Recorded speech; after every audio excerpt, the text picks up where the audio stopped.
We're joined today on the RF Frontiers podcast by Greg Tomchick of Valor Cybersecurity. And Greg's got super interesting story, background, history. It's pretty atypical, but as many of you in the RF business and the mil-aero business know, CMMC 2.0 is looming. In fact, it's pretty much upon us, and it is a requirement. We love unfunded mandates around here, but it is really crucial that we take it seriously and take a look at it. So we wanted to bring Greg here to have a candid conversation about CMMC 2.0 and cybersecurity. So many of our audience are manufacturers. And so some of them will go, well, why the heck does that apply to me? Well, guess what? It does. Number one, it's on your contracts. And number two, everybody uses some sort of resources nowadays that are definitely going to expose them to the threats of cybersecurity. So Greg, welcome. Thanks for joining us. Yeah, really happy to be here and looking forward to talking about these important topics, but really telling the truth that a lot of people shy away from because they feel like they have to be in a good light for the ecosystem to serve the buyer or the end defense contractor at the end of the day. And I really want to get real and vulnerable with your audience to make sure they know where the skeletons lie so they can make the right decisions for their business and not just for the seller or the ecosystem. Yeah, well, that's what we're about here. We're about real and vulnerable. We're not here to sugarcoat anything. We really want to explore honest conversations with authentic people about, how the real world works. So it's really fresh. We've been going through it with our own companies, right? So Chuck and I both run small companies, and we've experienced the CMMC pain firsthand. So for us, this is not an abstract topic. This is something that we've started to go through and started to feel the pain. And so I think we're excited to learn from you, Greg, as we, we're going to share our knowledge with the audience, but also for us personally to learn a little bit more about how we can do CMMC better. So, yeah, I'm looking forward to learning from your guys' experience as well. We've seen all different shapes and sizes in this space, and really want to find a way to meet your audience in the middle here, so they can go forward with hopefully a shifted perspective on how the ecosystem's set up, both for failure and for potential success. And as they get the rush of the rule that just came out that we're going to talk about, how to kind of think slow but act fast. I think that's something we encourage anybody we speak with is, we know your heart's beating at 1,000,000 miles a second. Like, let's think slow, but then we can act fast going forward when we have the right information. Right. So let's start out with why our folks should care in the first place. I mean, we're serving a mil-aero, RF microwave business. Most everyone's a manufacturer. There's some software-related companies, some consultants. But why should we care? Honestly. I mean, I know people that are like, I don't even want to upgrade my computer operating system. It's working. It's fine. Okay? I don't really care about the internet. It's a necessary evil. It's working. It's fine. Why should they care? Yeah, I think it goes back to the mission of why you started that solution and your company in the first place. A lot of the folks that we serve either served in the military or have some type of passion and drive that's pushing them to be in this space. So I always take executive CEOs back to that point of why they started the company in the first place. And that ultimately is why they should care about this. It's twofold. So it's protecting everything you've built, and that's why you should do it. Why the government wants you to do it is so that what you've built does not put them at further risk. We've seen nation states since I got into this industry. When I was a cyber attack victim, which we can talk about back in 2016, I've seen the impact that nation states play within critical supply chains. I've worked in all different supply chains. The defense sector is one that deeply resonates with me because both my parents were Navy and we lived on military bases. And the impact of contractors, the solution providers, was huge in order to help the defense mission. Most of the executives in this space, most of the people, don't get into it without something pushing them forward to want to contribute to their country in some way, shape, or form, or to the supply chain that supports our country from a defense and warfighter perspective. So I think that's why people should care is one, to protect everything you've built, which I've seen the negative side of that when I did not protect what I built because somebody got in and executed a cyber attack. But I've also been able to investigate over 1,000 cyber incidents since that point, which sounds like a huge number. But these cyber incidents are happening at a rampant pace. And at the core of that is our defense mission to protect, both our businesses, our communities that those businesses sit within, and then ultimately the connected ecosystem of the United States and how connected we are to the outside world. And at those intersections, there's a lot of things that are underlooked, and the government is trying to say, if we can help you set a standard and you can prove that to us, and you mentioned it earlier, the unfunded Band-Aid, I think that's a fascinating analogy for something that they see as so critical, but a lot of the businesses don't see it as extremely critical. And that's what we try to bridge the gap is there are opportunities out there to prove to the government that you value what they value from a standards and requirements standpoint, and to get them to pay the bill. So it becomes more of a partially funded Band-Aid versus the unfunded Band-Aid. Right. So I think too, a lot of people, small businesses might think, oh, I don't do any classified stuff. That they can take my information. It's nothing special. But I think what they don't think about is a cyber attack, it's not just about stealing your information, right? It's about disabling your company. That's what a real serious cyber attack does. And so if a cyber attack disables your company, you can no longer serve your customers, you can no longer serve, and if you're mission oriented, like you said, to support the U.S. military, the United States as a country, you can't support your country or military if your company is disabled because of a cybersecurity attack. So I think that's an important aspect that people need to think about is it's not just about people stealing your information. It's about a cyber attack bringing your company down, stopping revenue, right? It's going to be hard to make payroll if you don't have revenue. And so it's really a threat to continuity of business, I think. So that's how I think about it. Well, we have DX rated orders. That's right. And it's RF cable assemblies. We're not going to call it rocket science. It's RF, so let's not underestimate and pretend like it's super easy. It's not. But they're DX rated orders, and 99.999999999 we haven't run into an issue yet where someone has to exercise a DX rated mandate to make sure that they can actually get their product so the program can continue. It doesn't matter. Right. It doesn't matter overwhelmingly until the one time it does. And if they shut us down, now, I go back to your comments earlier, Greg, warfighters are in jeopardy potentially, right? In that, someone could go into theater in a month and they could be less prepared because we're not on time because we got shut down. And that's real.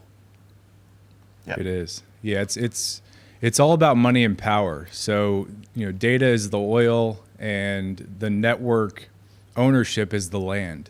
And when we think about physical crime and how physical crime has rolled out throughout history, it's always been about money and land. And it's the same with the digital world now, where companies want to steal your information ultimately to bring you down to your knees to request money, or they want access to your network and your vendors in order to have access to further land to set up their organizations to be able to see who's coming in and out, to be able to try to rip those people off. And I think that's what a lot of people still don't see from a cybersecurity perspective is once a company gets in, or once a nation state or defense contractor supply chain is taken advantage of, and I saw this with my own cyber attack, they do double, triple, quadruple extortion over time. It's not just they steal your information once, they sell it on the dark web, maybe they get you for a couple $100,000. It takes place over a long period of time. And I saw that with my cyber attack. It was a initial hit of I had to go pay $75,000, $100,000 for an investigation to get my business back online. But they ended up coming back. They would reach out to my personal email. They would reach out to our customers years later because they now owned the land that we set up and we built our business house within. And what I tried to do when I got into the industry after I got out of professional baseball, because I made that realization early on when I saw it continue to recur, and I thought it was a one-time event. Somebody would rob my house, and they wouldn't come back because they got what they wanted.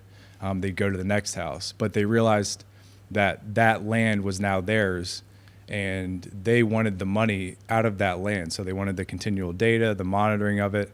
And that's what we see companies, once they're breached or once they have a cyber attack, what people call it today, multiple times, they start to realize how important it is to have a security standard and then to be able to continue to keep that security standard up to date. And that's what we're trying to do at Valor, is ultimately help people understand that when you have a security standard in place, whether it's to align with the Department of Defense requirements, you're trying to get your software SOC 2 compliant. If you have a standard that truly protects your business, you'll be compliant by nature. You don't have to think about compliance as a separate value funnel or a separate budget expense. It's all under your cybersecurity standard, and you've protected your business to benefit you as the owner and you as the organization, and that is going to be recognized by all of your customers, whether it's the Department of Defense, whether it's your CPA who may have requirements, or any government agency that you do business with, both domestic and international. All right, so the stakes are high. Yeah. Well, let's not skate by the journey that you just painted here. You mean former professional baseball player. What team? St. Louis Cardinals. Okay, there you go. And cyber attack victim. How the heck do you go from pro baseball player to cyber attack victim? I mean, is there software in bats now? I mean, if I can be an idiot. There is software in bats now. There wasn't when I was playing, which was, only about 10 years ago, which seems like forever ago. But so I was. Wait a minute, there's software in bats. Are you messing with me? Software in the bats and balls, because they're measuring everything in the game to try to make it better nowadays, which is. We could definitely go down that path throughout this conversation. Both my parents were Navy, so we moved all around different Navy bases.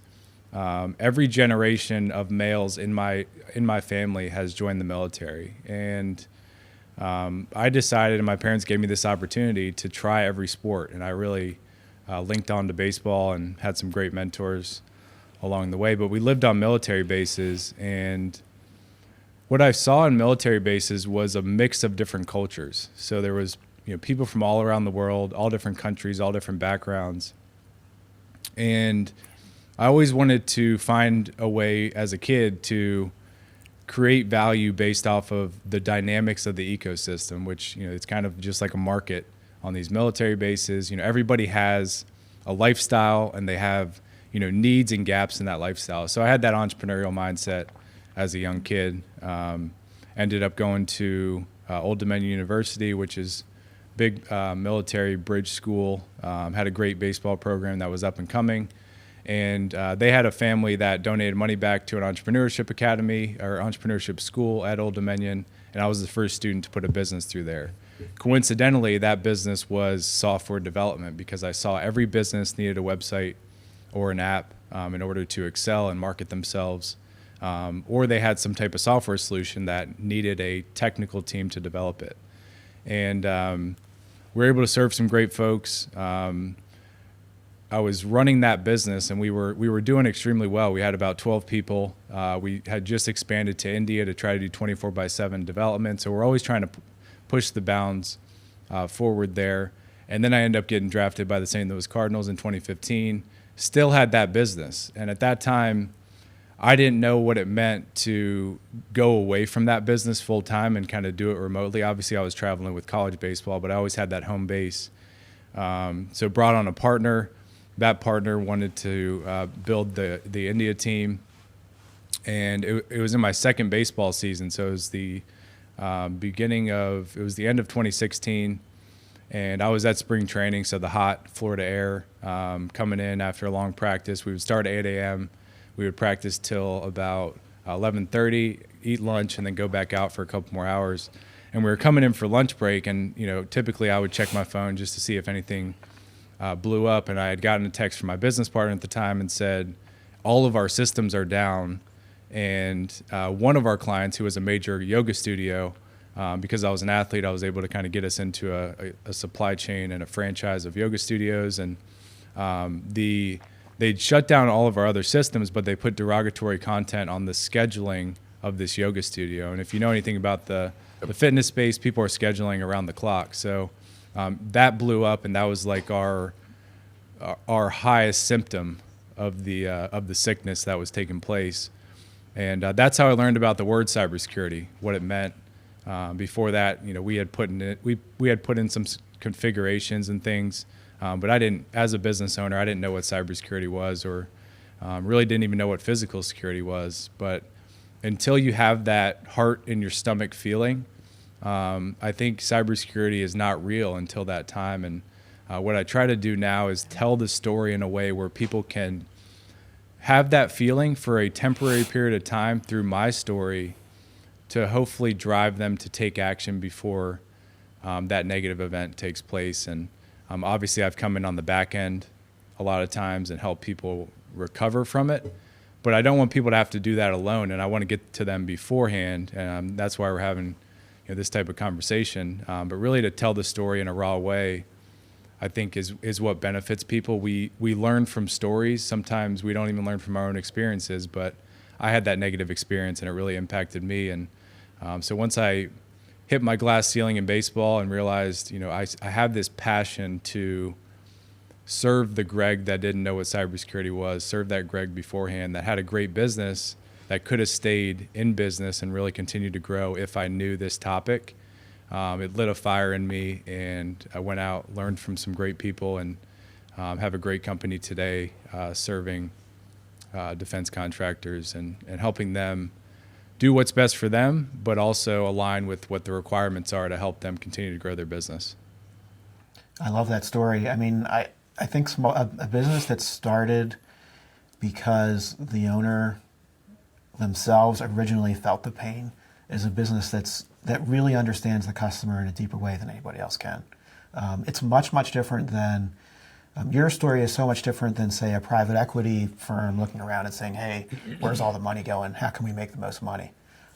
That's a totally different origin story than what you're talking about, which is, man, I had this horrible event that affected me and my business partners personally. How can I help other people? That's a big difference, between your mission and some of the other market players, I think. Yeah, that's one of and we can get into this a little bit, but that's one of the reasons since I started the company, I wanted it to be self-funded or funded by the customer. Mm-hmm. Because I saw in past companies I worked for before I started Valor, the metrics that venture capital, private equity put on them, it took a lot of the founders away from that true mission of why they got into it, right? It was probably to protect, the local mom and pop shop, but they had to go, to the Fortune 500 company to make sure that the venture capital, private equity company would continue to invest. So they get jaded over time, and there's nothing wrong with that model of wanting to start a company to sell it and make people wealthy along that path. But I really wanted to find a way, and it's definitely been the path of most resistance to start something from an Upwork post and a website to grow it to what we've gotten today. Versus we've had people offer us money, and we knew that they had all the right words to say we're going to allow you to continue to have that mission, to say no where you need to say no to certain things that may change that. It's served us well to be able to serve the customer in the way that we feel like we needed to be served, and not always look at the dollar amount or the metric that sometimes would take us away from doing what's best by the customer. And that's something I really value as a person, and allows me to get up in the morning and really have that same belief, which continues to build that fire in my belly on who can I help next, which I think is an important question for all of us. I've never heard the phrase "path of most resistance" before, but I absolutely love it. And I think in life the greatest satisfaction comes from a really hard fought battle. So maybe the path of most resistance is the most satisfying. I don't know. Well, we've talked about that, a similar topic on this podcast before, certainly amongst ourselves, the three of us, about, we were talking, because we were starting out about VCs and or about software companies, SaaS companies, where everything is a commissioned product, right? And the question is, do the VC metrics drive bad behavior? And I only mean bad behavior in the sense of from the customer's perspective. Right. Does it really serve the customer? Yeah. So being bootstrapped avoids those challenges. It doesn't free you from the challenges, avoids those challenges in the first place of being led around by the reins in the wrong direction that only benefits the potential sale. It's what I call wind disease, what I need. I'm more focused on what I need than what the customer needs, and I consider it to be a disease. So I applaud you for that as well. Yeah, absolutely. Yeah, I think a lot of that goes back to, I was fortunate to play a sport that was, it forced you to be selfless until obviously when you get into the business side of it, you have to be somewhat selfish and throw the pitch that you want to throw or defend things in a certain way. But when you did what was best for the team, it looked best for the coordination of the event, which was kind of an interesting dynamic I'd take into business, just like all of us take our past and into the businesses we run. But baseball is just one of those sports where it's very team-oriented, and I'm glad I was able to be a part of that sport, which has set me up for today.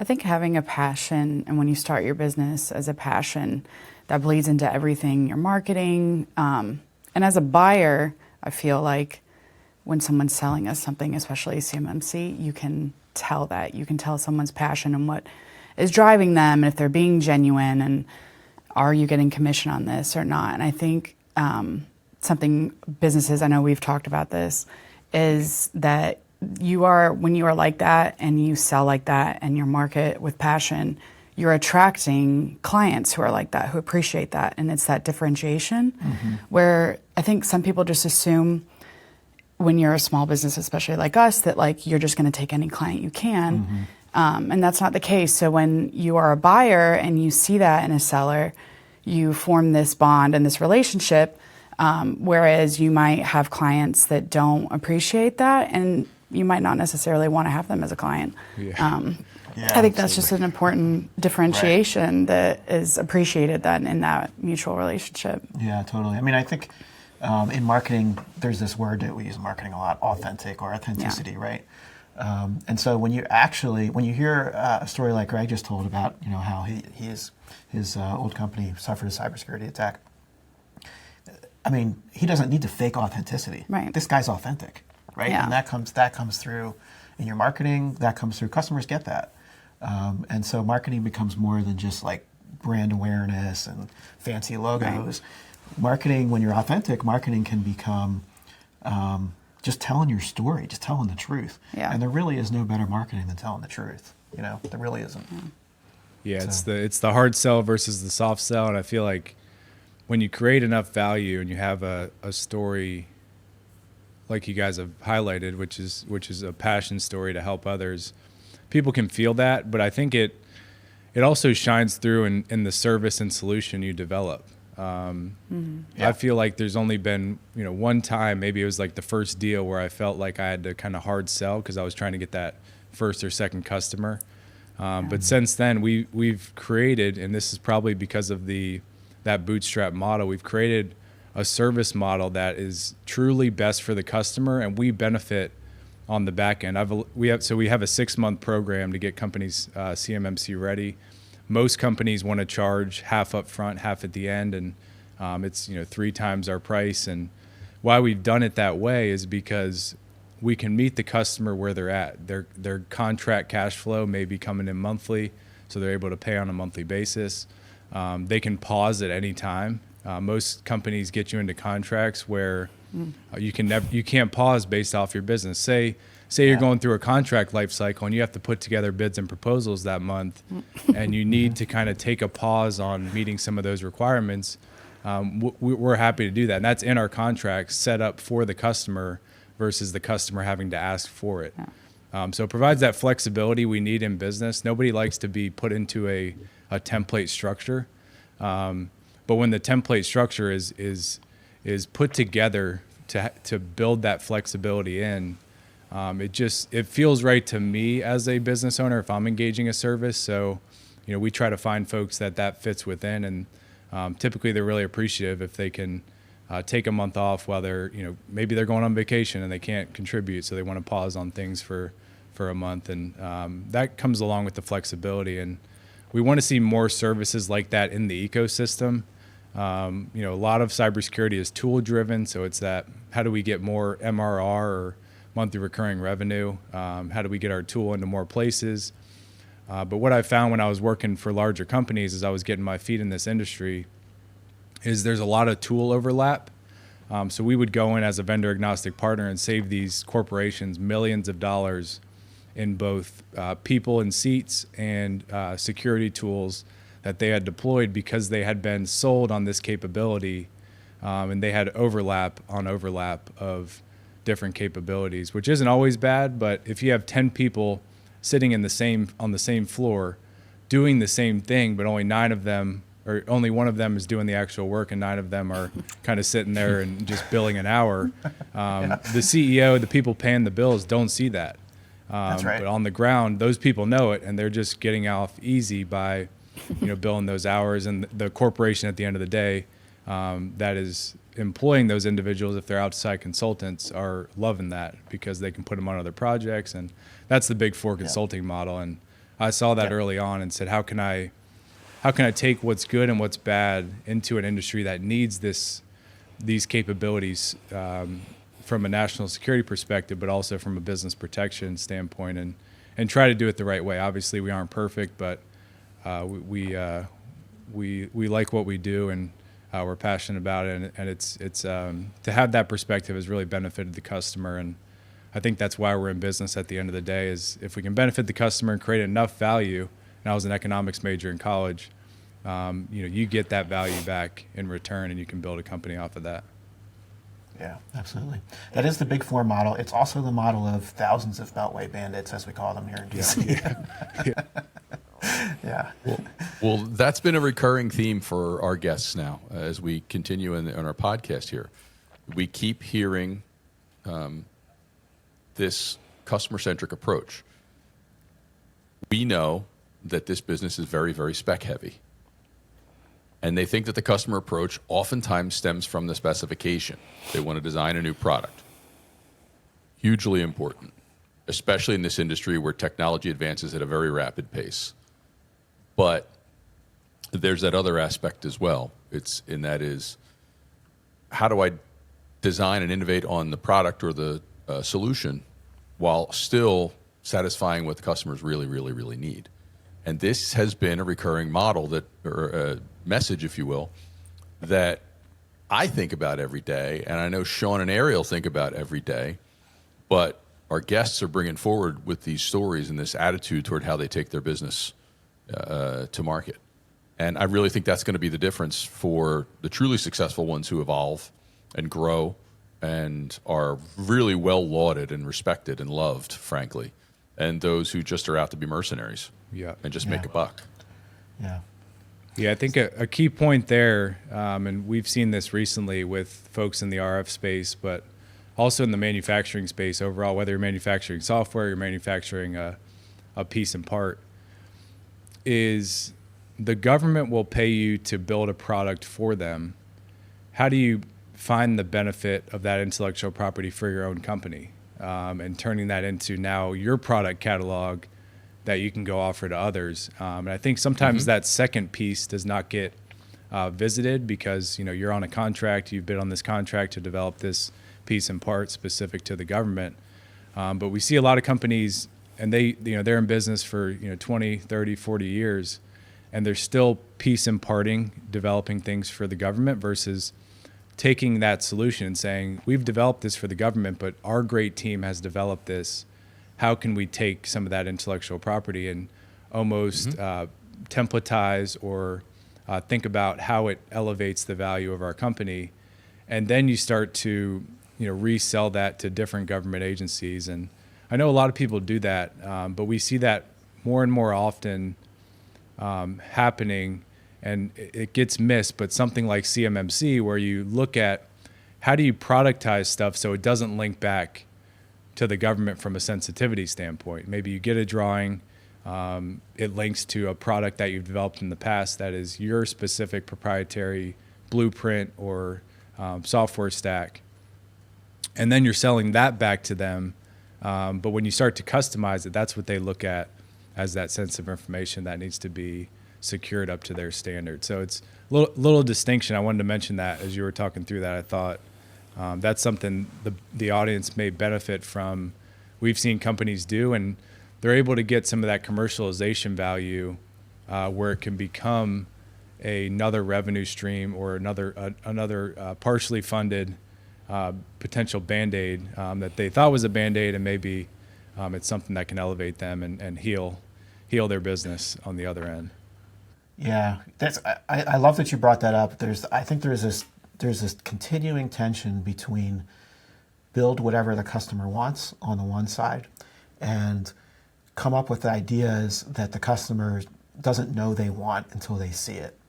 Mm-hmm. There's this tension between those things, and you see it's so tempting to just build whatever the customer wants so you can make payroll, right? But at the end of the day, just kind of blindly doing things without having your own ideas and your own vision really turns you into a reactive company, right? So on the one hand, you can't have a vision that nobody wants to buy and build things that nobody wants to buy. On the other hand, you can't just build things that customers have told you they want. There's got to be some middle ground there, and that is the part that I think the defense community misses so much.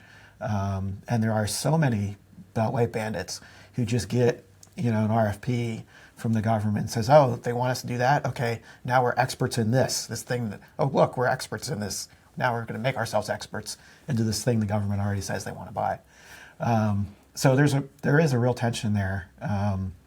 And you see a lot of companies, like you say, who exist or subsist for 20, 30 years making payroll, but not really creating unique and innovative services or products. So you see it all the time. Definitely. So let's circle back here. So what the folks are paying the big money for this ticket to this episode is this CMMC 2.0. Okay. And we really need to understand how it's impacting them directly, and frankly, what the heck they need to do about it.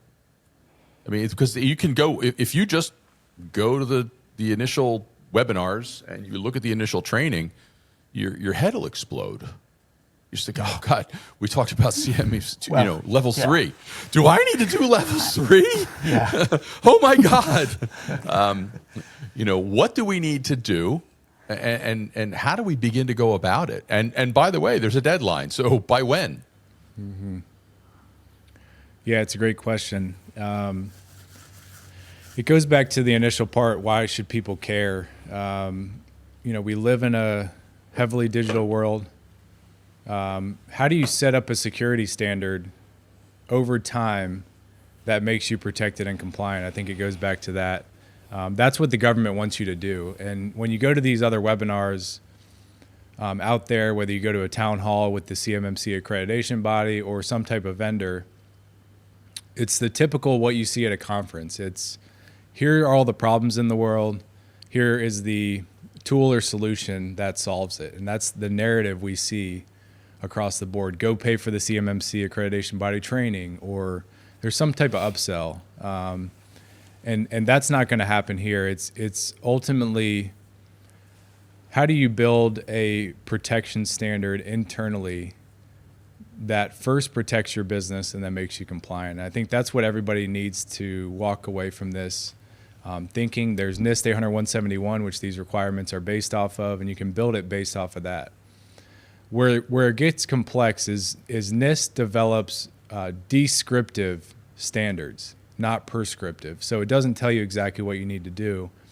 And that's why this whole business of consulting has stood up. You have the gap between descriptive, so you need to encrypt all your information, but what information? So to get a prescription of how you actually need to apply this to your business is is unique to you. And I love that. most Yeah. companies don't have that capability internally to bridge that gap. That's where typically we come in. But at the intersection of that bridge, there's a lot of people tugging at your pockets for more than just let us help you with our expertise.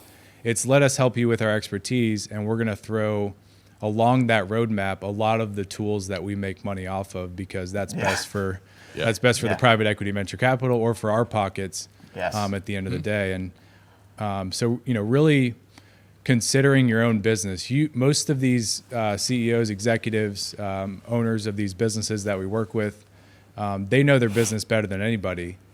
But it's always good to get the outside perspective of, here's what a security standard could look like for a company of your size. Tell us what's best to protect your business based off of your perspective. And most companies don't do that. What happens is the business owner gets so confused that they feel like they have to lay down and just let somebody come in and do what they need to do. It's like a surgery, right? It's like, I trust the surgeon. Just do whatever surgery you want to do on me.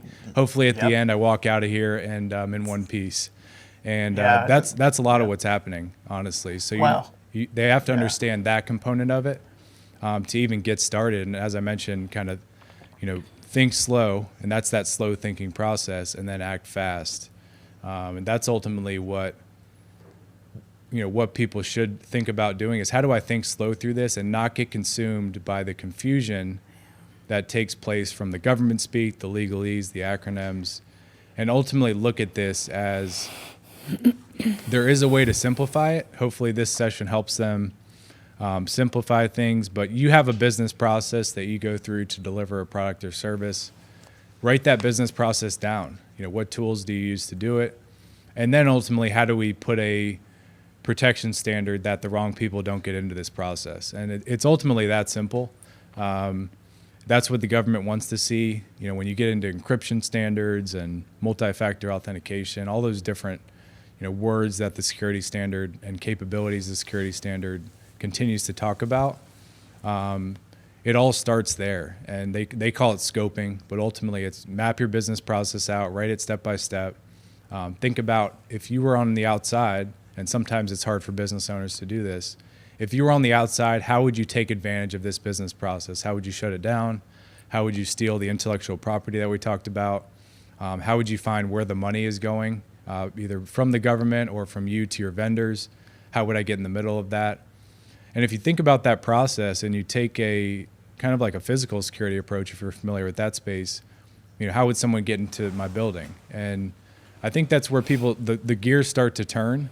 And when we can ask those questions, oftentimes the client, the customer, the business person who's responsible for this project, they start to come up with their own answers, which is a pretty fascinating process of self-discovery for them, or organizational discovery.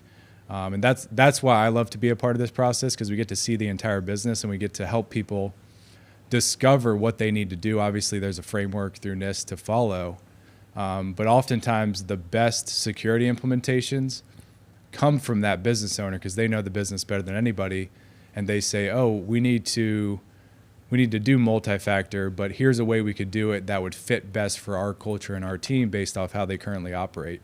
And like I mentioned, a lot of consulting companies, a lot of owners are just allowing those companies to come in and do what they feel is best, which in my mind is not a partnership. It's like you said, it's kind of like it's not necessarily a bait and switch, but it's kind of a lay down, we'll do the surgery, and hopefully you guys are compliant at the end. And we've seen companies come to us after those surgeries and say, the surgery didn't go like we expected. We spent six figures, sometimes even more. We really need help. And we try to take a step back and not necessarily be surgical, but help them through that self-discovery process. Sometimes you have to get there quicker. So you have to be like, hey, we need to take these 5 steps yesterday in order to move the needle. And over time, they start to get out of that both emotional and what we look at as technical debt, because we're able to help them self-discover, which is empowering for them. And then they start to see the two pieces that I mentioned, the protection of their business And if they do that right and they protect their business process, they get compliant by nature or as a result, which is, I think, a very important distinction here. Yeah. So there were two things you said in there that I want to kind of dig in on a little more deeply. So you talked about descriptive versus prescriptive. That's a great way, I think, to frame the CMMC. But you also used the analogy of a surgeon or the expert surgeon. And I think it's important to note that the cybersecurity professional has not taken a Hippocratic oath the way a surgeon has. Yeah. Some of them feel like they have. But Yeah, some of them feel like they have, indeed, yes. So that's number one, is that there is no ethical, I don't know, maybe there is some sort of ethics body in cybersecurity. I don't actually know, but I'm sure it's not as mature as the medical industry. But the other thing about the surgeon analogy is you may have an expert surgeon operate on you, and you might finish the operation and you wake up and you realize, oh my gosh, my arm is gone. The guy amputated me. And you say to the surgeon, I can no longer do my job. I needed that arm, right? And so, well, it had to go. And we've seen that for our own CMMC journey. We've had people tell us, well, this file sharing site you use, it all has to be, locked down and FedRAMP compliant, blah, blah, blah. And it's like, yeah, but that's the website we use to deliver software to customers. The entire point of that website is to share information with customers, right? And so I think that the expert surgeon or the cybersecurity professional, they don't really always understand what the point of the business is. It's more than just locking down the business. There are some cases where we want to share information publicly. We need to. And so sometimes the prescription that the cybersecurity professional comes up with prevents us from doing the things that we need to do in our business. So I think that ties into what you said about ultimately the business owner has to understand how the business operates. And if they just kind of lay on the operating table and wait for the cybersecurity person to do whatever, they might find that they wake up and they lost an arm. I think it's just the simplicity of when you're looking for just to bring it back of like steps of what businesses can do, which we did not do, is finding someone, if you are contracting with a CMMC expert, is just the simplicity of, are they even trying to understand your business? Because if they're not, you're not going to be able to work together. There's no relationship. That's so true. I mean, we have done that. Yeah. And so they come in and are trying to explain something to us about our business, yet knowing nothing about it or even asking us about it, and we're supposed to take their advice, and it just made things more complicated and caused a lot of problems. So I think just for businesses as well, especially small businesses, is if you are looking for a vendor, a CMMC vendor, is just being able to find someone who, just like you said, is just trying to understand your business first and then allow both of you to have insight onto your own business as well as them so they can best help you. Otherwise, how are they going to help you when they don't know anything about you? I think that's a great diagnosis of our situation. Yes. We had an expert who really wasn't interested in learning about what we did. No, not at all. And he also didn't listen to anything that we said. So we were very explicit about our timeline and what we wanted to do, level 1 versus level 2, and it was very much just bypassed and being, telling us what to do. You don't want it. We're like, well, we do because we're telling you that. So we had made an internal business decision. We're going after level 1 first. We're going to start with that. Then we're going to do level 2. And every time we had a conversation with the cybersecurity guy, he told us, you don't want to do that. You just want to go right to level 2. I said, no, but that's the decision we made. We want to start with level 1. Well, it caused a lot of time. So as a small business, we don't have the resources. And so as a team, we're investing a lot of time in understanding level 1. And we're being rushed to level 2. And then a lot of things in level 2, you need to do level 1 first, which is how we wanted to do. But we ended up spending a lot of time and resources, which took away from our business. And our business is run on a lot of innovation as well. And so it took away from that. And I think that is especially for small businesses, can be in some cases catastrophic because you're missing out on opportunities, you're missing out on innovation because your whole team is just confused trying to work with someone who doesn't understand your business at all, and it just becomes more of a problem than a solution. And that's where the big businesses have an advantage. They have an IT staff in-house that understands the business. Yeah. Right? So the internal IT staff goes to the team meetings. They know what product the business produces. And so the big business has that advantage. The small business, we have to work with part-time consultants essentially, right? We don't have internal full-time IT. And so the challenge of understanding the business is just amplified. So let's we're dancing around this. Let's stop dancing. We're throwing out a lot of terms that some people may not have digested the way you've digested them, the way I've begun to digest them, and certainly the way Greg knows them. Okay, Greg, you said we need to think slow and move fast. How fast? There's deadlines on this stuff. So how fast do we need to move? Yeah, it depends on. So this all started in 2017, so it's been out for quite a while, and I want to preface with that because they did the fair warning shot, and then 2019 with the SPRS score, and now we're in 2025 where they're saying there's a certification requirement.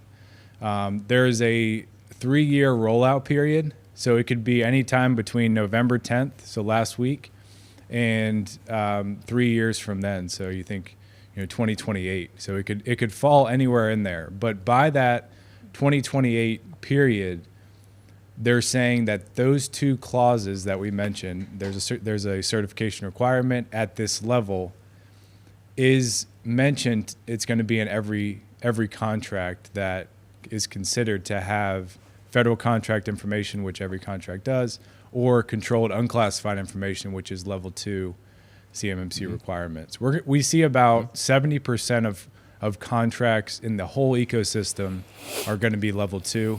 So I think about if you are a service provider, either a prime or a subcontractor on any 70% of those, then you are going to have that certification requirement before 2028. The hard thing to predict, and this is kind of the business forecasting side, is it could come across your desk tomorrow with an amendment. We just had 2 of our clients that got amendments and said, in order for us to give you the next phase of money on this contract to do the work, you have to align with this amendment by December 1st. And they got that at the November 11th timeframe from their contracting officer. So now they're saying, well, we were on track to be level 1, but now they're saying we need to self-assess at level 2. And there's a lot of risks that come along with that. What companies did in the past is they would just fill out yes to everything on there. And and what we're seeing is we're seeing a lot of hostility in the space. So first you have the government side, which is trying to make headlines with certain companies doing it wrong, so people learn the lesson and then do what they expect to do. We see prime contractors reporting subcontractors that they've wanted to get out of their ecosystem for a while, but they've depended on them for a specific piece or part of that puzzle. We've had 2 or 3 companies over the past couple months, and this was part of the ramp-up process, where the prime contractor would go to somebody like a contracting officer and say, we want this subcontractor to do a DIBCAC audit, which is basically the Department of Defense's audit arm. We would like them to do it on this subcontractor because we feel like they're lying about their SPURS score because we've seen how they've shared information and they're just sending it everywhere, to their ecosystem, to their vendors, but also when they send it to us, they put it in email and don't encrypt it.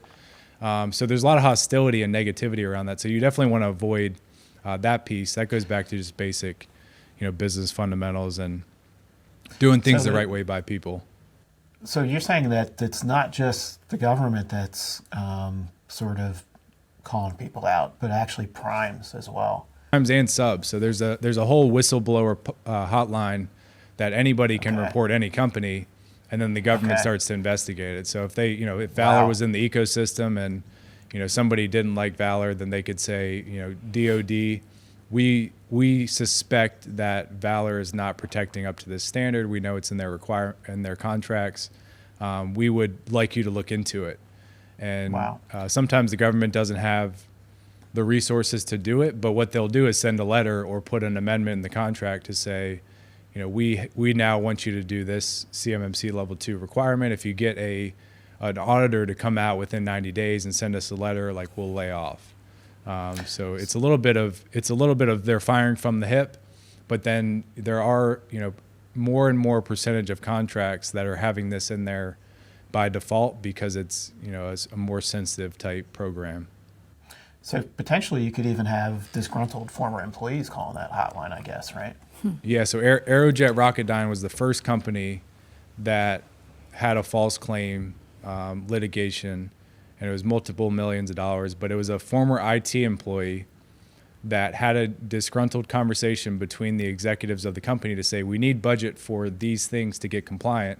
And the executive team was like, we'll just report 110 SPRS score in the procurement system because that's where we feel we are, versus having the evidence behind it. So Yeah. what do you know? A couple weeks later, they get a notice from DIBCAC to say we're coming in to do an audit.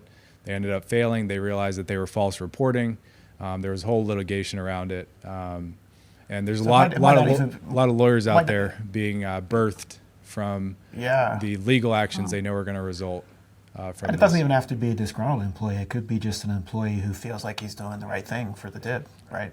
Yep. Yeah, I think about like the Snowden thing, and everybody has their own perspective on it, but there's people out there that are reporting things that they don't feel right by them as people. And I think in the defense space, it's specifically unique because we have a lot of people who feel deeply tied to the mission of protecting, the war fighter or the national security mission. And there's going to be a lot more of those whistleblowers and those types of actions. But if you do the right thing and you have that standard in place, somebody can be disgruntled and call you out. But ultimately, when it comes down to the conversation with the right people, they know who you are at the foundation of it. Yeah, that's a really interesting aspect of it. So what are the so we know the time frame now. We know about the legal aspect. God help us all. So let's just quick. What are the three levels? Yep. So level 1 is federal contract information. So if you have a contract with the government, you have federal contract information. That's basically. I have a little prop here. I don't know if you guys can see this, but we can.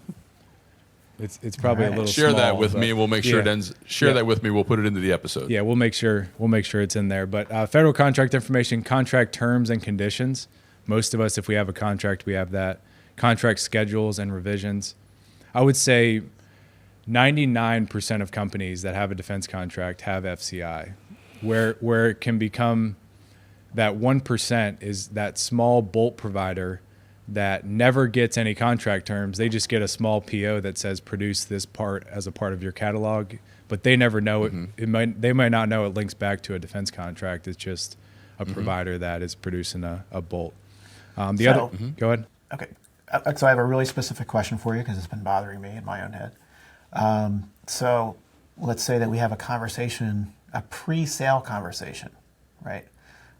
During the sales cycle, a conversation with a government end user, and he says, hey, I want the product. I would like to have a product that does this and this. Does your product do that and that? FCI? No. Okay. Nope. So so marketing and sales communication is different than It is. post-sales communication. Correct. Yep. Right. So there's a lot of commercial companies out there that get asked about defense work, and the pre-sales, until you mention this is going on this contract with this number and this program, and that gets documented, that's where FCI is ultimately going to start. Right. Okay. So as soon as you sign that PO and you start talking to the end user about, hey, just want to verify this is what the product is going to do upon delivery, now we're in FCI. Correct. Yep. Okay. Okay. Yep. And then you start to get into CUI, so drawings, maps of bases, contractor and personnel. So this links back to kind of PII, which is where cybersecurity ultimately started, personal identifiable information. So if you have lists of contractors that are entering and exiting military bases, their social security numbers, obviously those identities are considered CUI. Infrastructure details, so software maps, server information. A lot of people think of bills of materials and POs as FCI, but those identifiers, especially if they have a identifier for a contract, is considered CUI.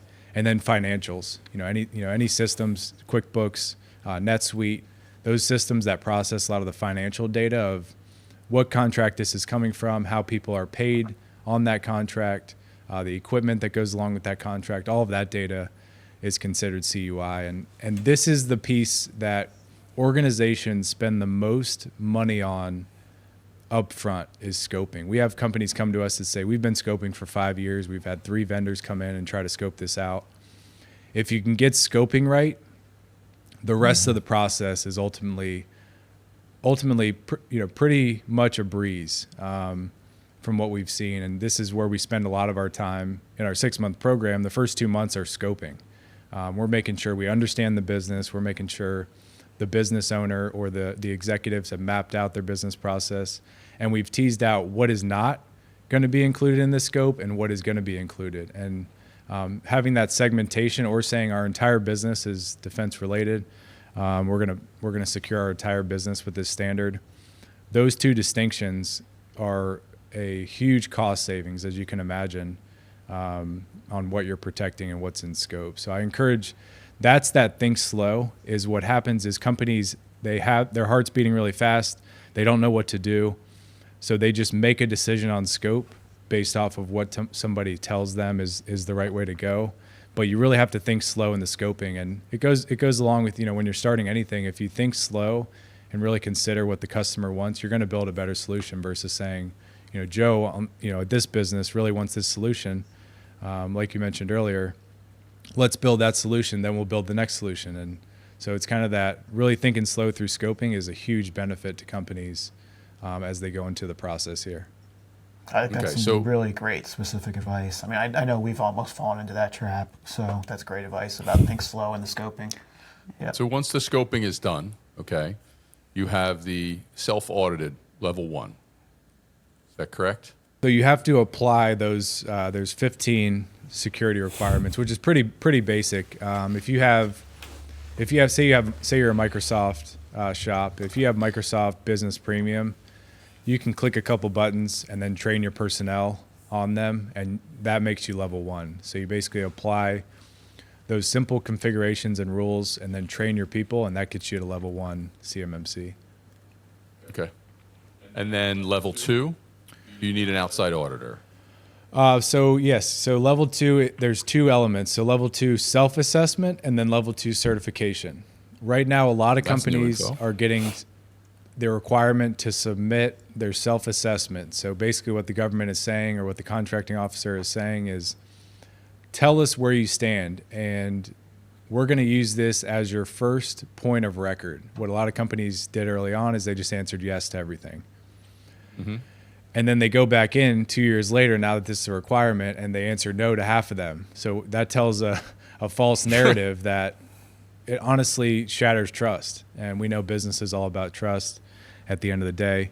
But ultimately, that gap between level 1 and level 2 comes down to business fundamentals. It comes down to budgeting, and it comes down to getting the right resources and capabilities to execute them. A lot of defense contractors, like you guys mentioned earlier, outsource IT and then the readiness piece of this. So a lot of that institutional knowledge gets left. The CFO, the financial person, doesn't want to get involved in the budgeting because they don't really understand it. So you got to kind of look for that as you think about from level 1 to level 2, either self-assessment or certification. Obviously, certification is a flashlight on your entire business. So you need maybe a more sophisticated level of expertise than to do the self-assessment, the budgeting, the roadmap, to be able to answer them honestly, to make sure you can prove it. If somebody were to, right when you click that submit button, if somebody were to knock on the door, could you prove what you said you were going to do through, having the right documentation, proving the right processes, and making sure ultimately that scope was properly done for your unique business. Okay. And what else do we need to know relative to the levels and the certification? So the self-assessment happens. A lot of companies are getting requests right now for self-assessments. Tell the truth there, even if the truth is not pretty at this time. We highly encourage that because we've seen that blow up multiple times. And then we have this whole prove framework. So when you put something into the system, and this is extremely relevant when it comes to the certification process, is there's kind of, and this is hard to see, but we have these 3 steps to prove. So you develop documentation, which is policies, procedures. Those policies and procedures need to be backed by technical evidence. So think about screenshots of your software, the rules you put in place, the multi-factor authentication you have. And then this last piece, which is critical, which is a Q&A. So we take companies at the end of our process, in the end of the 6 months, we basically assume the role of the auditor, which is a huge part of this certification process, where there's going to be 3 experts from these C3PAOs or audit organizations that come on site. And they are your traditional, CPA type auditors. So they're basically going through their checklist. They're taking, evidence that you printed out or asking for screenshots from your IT personnel or whoever is running that component of it. And they are asking questions, and not every auditor does this, but most auditors are asking questions to try to trick the person who's answering them. So it becomes kind of a test for the organization. And we develop the questions we believe they're going to ask based off of that scope to make sure that they don't get tricked. And a lot of companies don't do this. And what happens is the auditor comes on site, they throw their IT person in front of the auditor, and they are just completely ripped apart. And what a lot of people don't realize is this is not the government a lot of times coming out and auditing. This is a commercial organization. They call them C3PAOs, but they're in business to make money and get people certified. So if they have to come back out because the IT individual or the person that's answering the questions fumbled on a couple things or wasn't fully prepared, they're happy to come back out a second time, a third time, and bill more hours. So you take that typical audit cost of 25 to 70 grand, which the CMMC accreditation body has said, based off your organization's size, 25 is the starting point and 70 grand is how we're going to control what an auditor can charge. That is the first time they're coming out for that initial week with those 2 or 3 auditors. What we see happen is they catch them on a couple different things. They ask a couple questions early on. They realize where the skeletons are, where these people may be not as informed in. They ask that question and say, we're going to give you a 90-day period to remediate, or be able to better answer these, 4 or 5 questions in order to pass you. And we'll be back, on this date, and they'll come back out for 3, 4, 5 days. I'm not going to say every single auditor does that, but we have seen a lot of them throughout this process. And I think there's, roughly 1,000 companies that have been level 2 certified. So it's continuing to increase every day, but we've seen auditors use it to their benefit, where companies have not done the preparation they need to do. And it ultimately comes back as not 25 grand for a small company, but then it becomes 50 grand, and then it becomes 75 grand. And they've reached that limit. And then the auditor says, all right, you're passed. But you blew your budget out 3 times what you thought it was going to be, plus all the preparation costs, which is its own budget that comes up where mistakes and pitfalls and come along. So do you think all the C3POs are going to have that kind of business model, or is there room for somebody to innovate a flat fee audit? Because I'd like to sign up for the flat fee audit, please. So so many people are in our audience are going, holy cow. That's what I'm saying. I don't want anything to do with this thing. That's what I'm saying right now. I think we're going to go sell balloons to children after this. You hit on a key point. So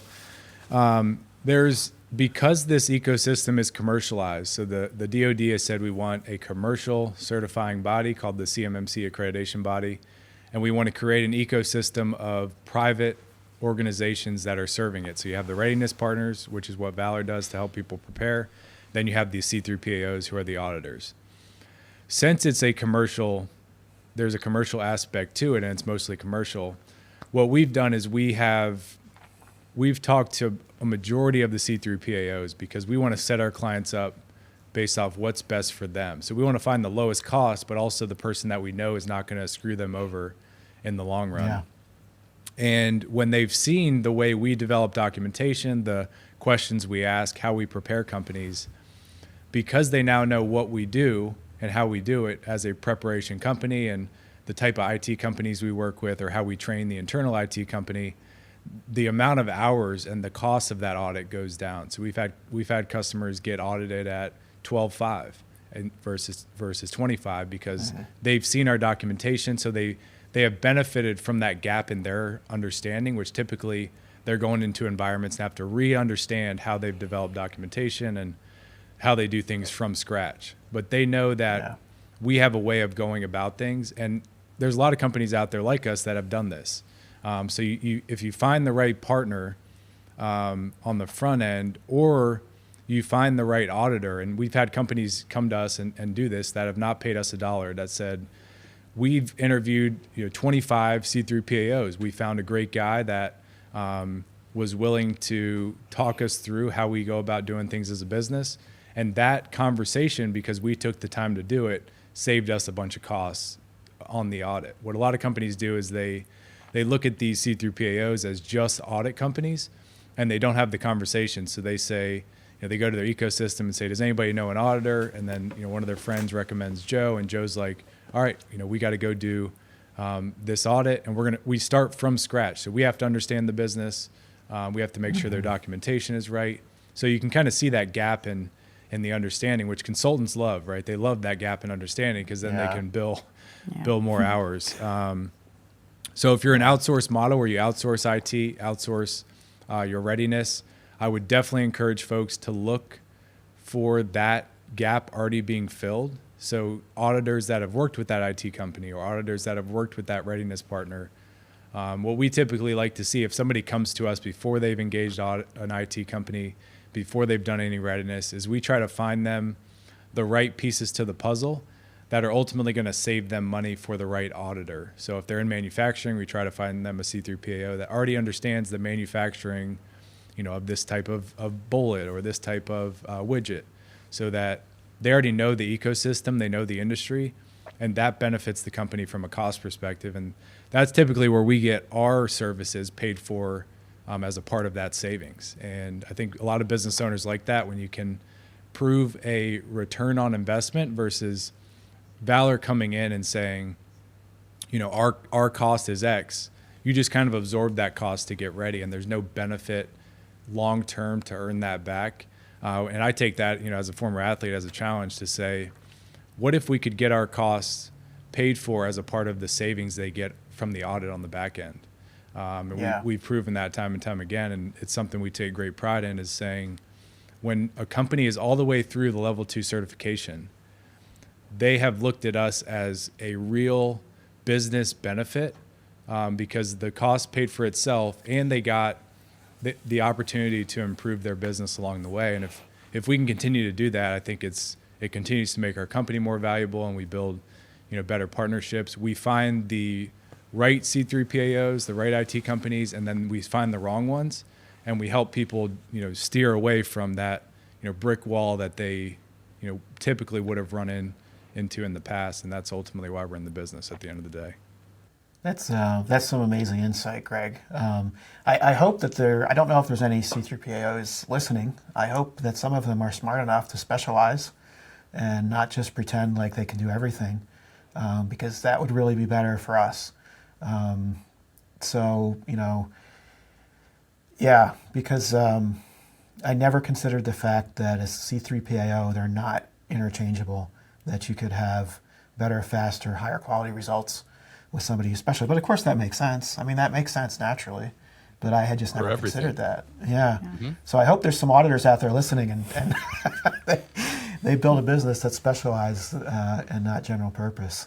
Yeah, there's very few out there, but we're gonna hopefully not manipulate the market, but we're gonna force hopefully the market to do what's best for the customer. And sometimes you need champions like that, whether it's in an organizational culture or in a market, to say, we know what's best for the end user, whether it's a small, medium, large business in this space.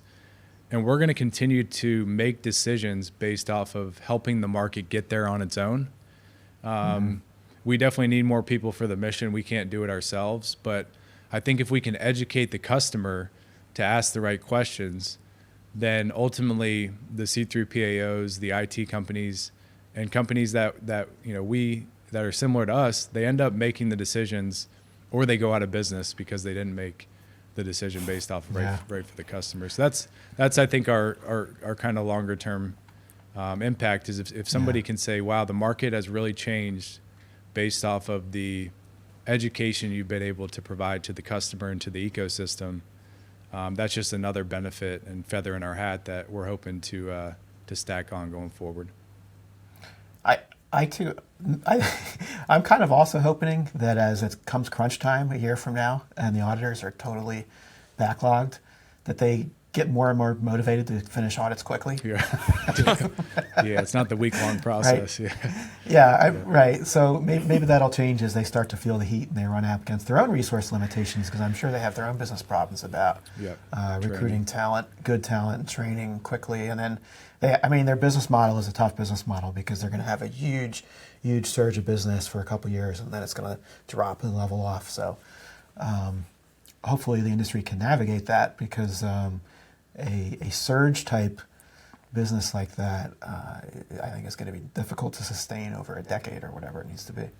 But anyway. Yeah, on that point, a lot of the loudest voices in this space, outside of the hard sell folks, more of the folks that try to educate and create awareness and they get business as a result of that, is they want the government to take back the audit function, which is very interesting because, from a business owner perspective, do you want your tax dollars, or don't you or do you want your tax dollars to go to a function that those tax dollars pay for these audits to potentially take place versus having to make a corporate or commercial transaction?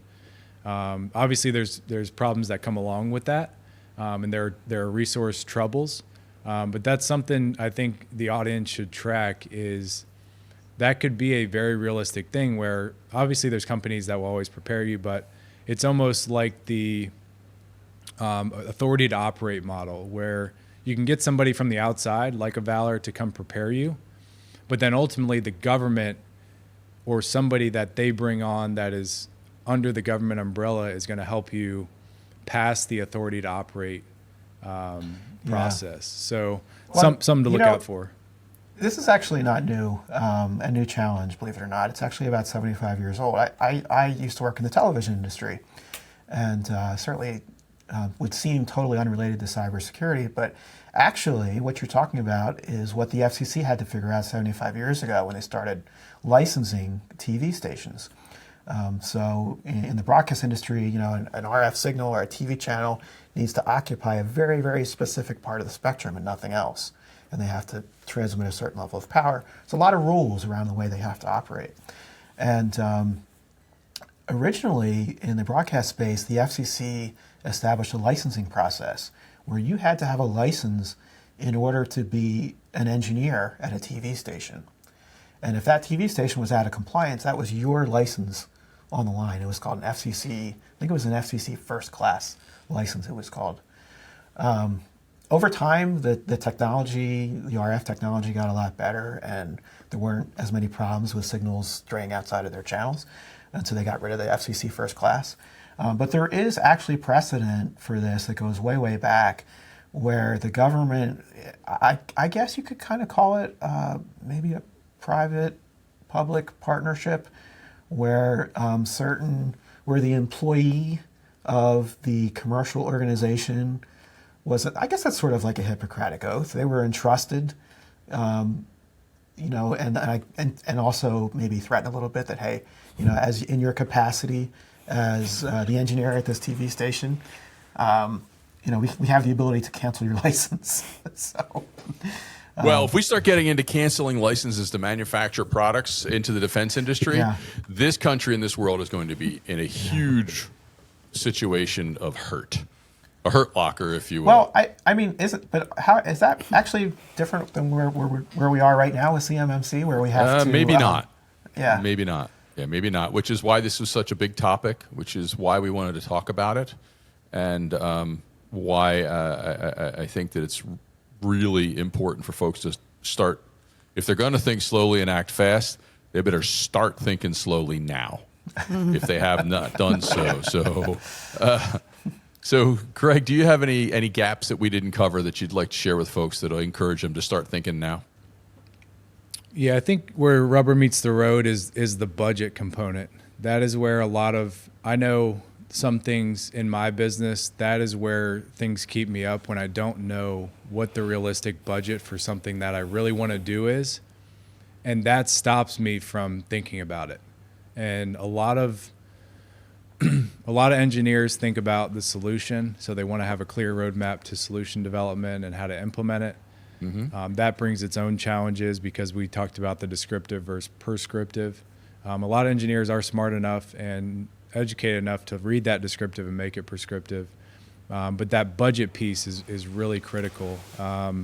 Early on, when I joined the cybersecurity space, there was something called protection complex. So a lot of the individuals in the space were, former CIA, former FBI, so 3-letter agency folks, and they would go into these organizations that were tasking them with building a cybersecurity standard or building a program, and they brought a lot of that protection complex. So they didn't take the time to understand the business, the foundational components.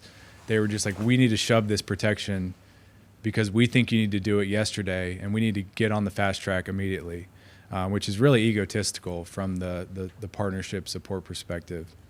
And so making sure you push back on folks and get to the things that matter. So the scoping, the budget. I have a sheet here, and we'll make sure to send it to you. But here's just a realistic budget of what we put together for multiple clients. And that is where we see business owners, the people signing the checks, as you guys mentioned, the authorizing authority, the person signing the dotted line to say, yes, we're doing this.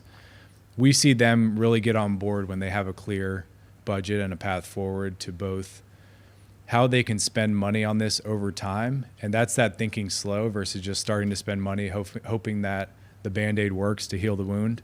And making sure you have that in place. So, scoping, budget, make sure you start to kind of put some artifacts in to prove it.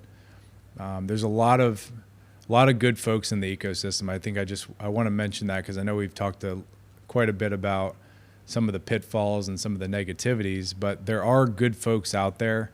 And we're hoping to, just like you guys do through your podcast, is we brought some folks onto one of our channels that we believe are doing the right thing by the customer. And I think if we just continue to shine the light as an ecosystem, as people who are developing these solutions on the folks, the organizations, the people that are ultimately trying to do the right thing and not just padding their pockets at the end of the day. Obviously, money's important for business. It keeps the lights on and keeps us all fed and going forward. But making sure that we just kind of I think it'll naturally happen where the market will push those types of people out. But just want to mention the budget component because when you have somebody who has a protection complex, you'll realize, like we mentioned earlier, they won't really ask those deep business questions to help you self-discover. And then once you self-discover, you as an executive or you as an engineer are going to start to identify where you're going to need to spend some dollars. And then that partner or that person you're asking questions to can help you develop a budget that your CFO or the person that's looking at your budget monthly will really love and then become invested in. And I think that's where you start to get some of the business buy-in that a lot of companies, I'd say 75, 80% of companies still don't have buy-in to this. And that's why a lot of these things aren't taking place. And if we can just get more people to have the right pieces to the puzzle to start to see a little bit of a picture that benefits their business, and then they get compliant as a result, it's a national security benefit at the end of the day. That's why, looping back to the initial part of the discussion, that's why the government wants defense contractors, whether you're a prime or a sub, to have a cybersecurity standard at the end of the day, is because it's going to benefit them. There's going to be less incidents. We are going to come off stronger to nation states who are trying to attack us, who are right now walking in through an open door, and that looks bad on our country. Yep. Well, that's an awesome mic drop. I love that. Yep. Thank you so much for that. Ariel, you got any closing thoughts? I don't know how I'm supposed to follow up on that. That was a truth bomb, man. Yeah. Mic drop it is. Yeah. It is.